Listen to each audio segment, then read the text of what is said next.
ಓಂ ಶ್ರೀ ರೇಣುಕಾ ಯಲ್ಲಮ್ಮ ದೇವಿಯೇ ನಮಃ. ನಮಸ್ಕಾರ ಸ್ನೇಹಿತರೆ. ಶ್ರೀ ರೇಣುಕಾ ಯಲ್ಲಮ್ಮ ದೇವಿಯ ಯೂಟ್ಯೂಬ್ ಚಾನಲ್ಗೆ ಸ್ವಾಗತ. ಇಂದು ದಿನನಿತ್ಯ ಬೆಳಿಗ್ಗೆ 7 ಗಂಟೆಗೆ ಶ್ರೀ ರೇಣುಕಾ ಯಲ್ಲಮ್ಮ ಯೂಟ್ಯೂಬ್ ಚಾನಲಲ್ಲಿ ಶ್ರೀ ರೇಣುಕಾ ಯಲ್ಲಮ್ಮ ದೇವಿಯ ಕಥೆಯನ್ನು ಆರಂಭ ಮಾಡ್ತಿದ್ದೀನಿ. ಪ್ರತಿದಿನ ಬೆಳಿಗ್ಗೆ 7 ಗಂಟೆಗೆ ವಿಡಿಯೋ ಅಪ್ಲೋಡ್ ಆಗುತ್ತದೆ. ಎಲ್ಲ ಶ್ರೀ ರೇಣುಕಾ ಯಲ್ಲಮ್ಮ ದೇವಿ ಭಕ್ತರು ಅಮ್ಮನವರ ಕಥೆಯನ್ನು ಕೇಳಿ ಅಮ್ಮನವರ ಆಶೀರ್ವಾದ ತೆಗೆದುಕೊಳ್ಳಿ. ಕಾಶ್ಮೀರದ ಅರಸು ರೇಣುಕಾರಾಜ ಮತ್ತು ಅವರ ಧರ್ಮಪತ್ನಿ ಭೋಗಾವತಿ ದೇವಿಯರು ಅವರಿಗೆ ಸಂತಾನವಿಲ್ಲದ ಕಾರಣ ಪುತ್ರಕಾಮೇಷ್ಟಿ ಯಾಗವನ್ನು ಮಾಡಿ ಸಂತಾನ ಪ್ರಾಪ್ತಿಯಾಗಿ ಶಿವನನ್ನು ಆರಾಧಿಸುತ್ತಾರೆ. ಪುತ್ರಕಾಮೇಷ್ಟಿ ಯಾಗದಲ್ಲಿ ಯಜ್ಞಕುಂಡದಿಂದ ರೇಣುಕಾರಾಜನಿಗೆ ಹೆಣ್ಣು ಮಗುವಿನ ವರಪ್ರಸಾದವಾಗುತ್ತದೆ. ಆ ಮಗುವಿಗೆ ರೇಣುಕಾದೇವಿ ಅಂತ ನಾಮಕರಣ ಮಾಡುತ್ತಾರೆ.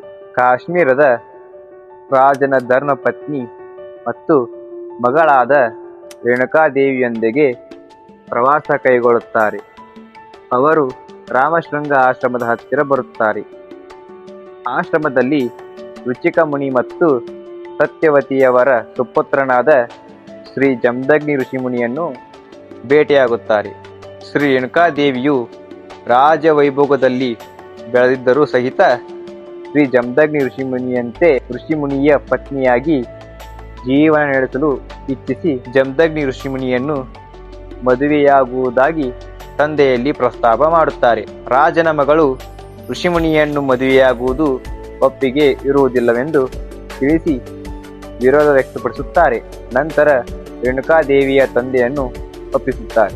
ಶ್ರೀ ರೇಣುಕಾ ಮಾತೆಯ ಮತ್ತು ಶ್ರೀ ಜಮದಗ್ನಿ ಋಷಿಮುನಿಯ ವಿವಾಹ ಪ್ರಸ್ತಾಪವನ್ನು ಮಾಡಿದಾಗ ಶ್ರೀ ಜಮದಗ್ನಿ ಋಷಿಮುನಿಯಿಂದ ಶ್ರೀ ರೇಣುಕಾದೇವಿಯ ರಾಜ ವೈಭೋಗವನ್ನು ತ್ಯಜಿಸಿ ಋಷಿ ಪತ್ನಿಯಂತೆ ಜೀವನ ನಿರ್ವಹಣೆ ಮಾಡಬೇಕು ಮತ್ತು ಪೂಜಾ ವಿಧಿವಿಧಾನಕ್ಕಾಗಿ ಪ್ರತಿದಿನ ಮರಳಿನ ಬಿಂದಿಗೆ ಮಾಡಿ ಹಾವಿನ ಸಿಂಬೆ ಮಾಡಿ ಮಲಪ್ರಭೆ ನದಿಯಿಂದ ನೀರನ್ನು ತರಬೇಕು ಎಂಬ ಮಾತನ್ನು ಹೇಳುತ್ತಾರೆ.